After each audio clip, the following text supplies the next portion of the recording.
लेकिन अरविंद, जितनी देर में आपसे मैंने सवाल पूछा और आपने मुझे जवाब दिया, वहां पर मुझे एक बहुत स्टार्क तस्वीर नजर आई और मुझे ये दिखा कि भले आतंकियों की कोशिश ये रही हो, पड़ोसी देश की कोशिश ये रही हो कि जो पर्यटक हैं उनके मन में खौफ पैदा कर सके, लेकिन आम कश्मीरियों के मन का क्या?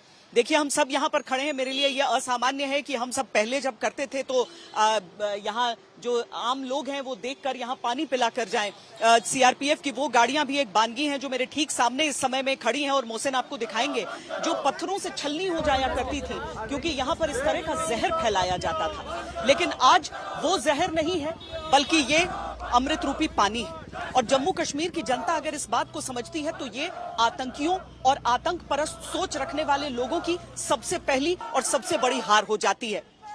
और जम्मू कश्मीर की यही जनता गांदरबल में जो प्रोटेस्ट कर रही है, वो तस्वीरें भी आपको हम दिखाते हैं। कुछ देर पहले यहां पर मैंने एक प्रोटेस्ट कवर किया जो कि किलिंग्स के विरुद्ध था। पटमालू से लोग यहां पर आए हुए थे, वो यहां प्रोटेस्ट कर रहे थे। और अब गांदरबल की ये तस्वीरें आप देख रहे हैं जहां लोग विरोध कर रहे हैं उस आतंक का, उन आतंकियों का।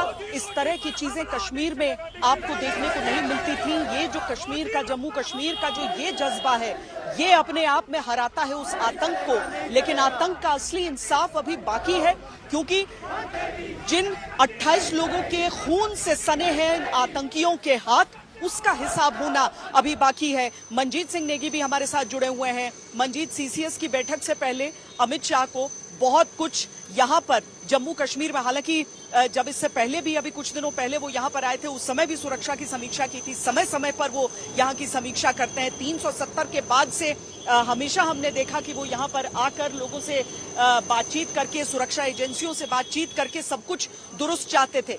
ये जो घटना हुई है ये बेहद दुर्भाग्यपूर्ण है, लेकिन उसके साथ साथ उस चूक की भी तफ्तीश होगी और आगे क्या करना है उसकी बारे में भी जानकारी होगी। अभी सीसीएस में मुख्य रूप से जब इस एजेंडे पर आगे बात होगी, आपसे समझना चाहेंगे इन्वेस्टिगेशन इस समय किस स्तर पर है?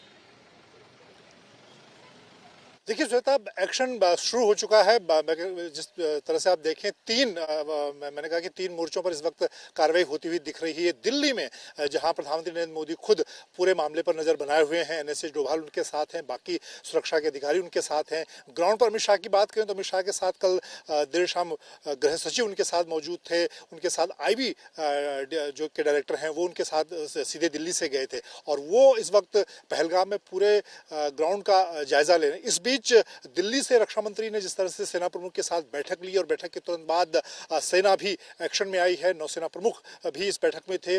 सेना ने अतिरिक्त सुरक्षा बल, स्पेशल फोर्स के जवान पहलगाम के आसपास के जंगलों में, चाहे ड्रोन की बात की जाए, एएलएच हेलीकॉप्टर की बात की जाए, तमाम ऐसे एसेट भेजे हैं जिनसे जल्द से जल्द उन लोगों जो 4 आतंकियों की बात की जा रही है। और ये सिर्फ 4 आतंकी नहीं बल्कि एक पूरी, क्योंकि इस बात की जानकारी है कि पहले से उस इलाके में मौजूद थे। हमने कुछ समय पहले भी देखा कि पुंछ और कुछ समय पहले आतंकियों ने जम्मू के इलाके को निशाना बनाया था। वो हो सकता है उसके पीछे एक रणनीति रही हो।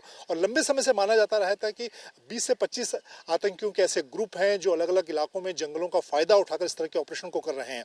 और अब बात सरकार की तरफ से, क्योंकि अमित शाह के लिए गृह मंत्री के तौर पर श्वेता एक बड़ा चैलेंज है। जिस तरह से उन्होंने चाहे नक्सल को 2026 मार्च में खत्म करने का टारगेट रखा हो, हाल के संसद सत्र के दौरान भी उन्होंने जम्मू कश्मीर को लेकर, जब जम्मू कश्मीर का बजट पेश किया गया तब भी उन्होंने कहा था कि जम्मू कश्मीर में अब लगभग हम शांति की तरफ बढ़ रहे हैं। तो उनके लिए बड़ा चैलेंज, इसीलिए उस चैलेंज को स्वीकार करते हुए कल वो प्रधानमंत्री के निर्देश पर सीधे ग्राउंड जीरो पर पहुंचे हैं और वहां से वो पूरे हालात का जायजा लेने के बाद शाम को जब दिल्ली पहुंचेंगे, यहाँ पर प्रधानमंत्री नरेंद्र मोदी इस बीच एनएसएस डोभाल और बाकी लोगों के साथ बैठक करके जो इनपुट जुटा रहे हैं, उसके बाद कैबिनेट की अहम बैठक होगी। और यह मानिए कि जिस तरह से प्रधानमंत्री नरेंद्र मोदी ने खुद ही इस पूरे मामले में कमान संभाली है, वो अपनी यात्रा को छोड़कर आए हैं और इससे पहले के दो अनुभव हमने देखे हैं, उरी सर्जिकल स्ट्राइक और बालाकोट एयर स्ट्राइक, वो दोनों दिखाते हैं कि नरेंद्र मोदी पक्के तौर पर इस घटना का कोई कड़ा जवाब जरूर आने वाले दिनों में देंगे।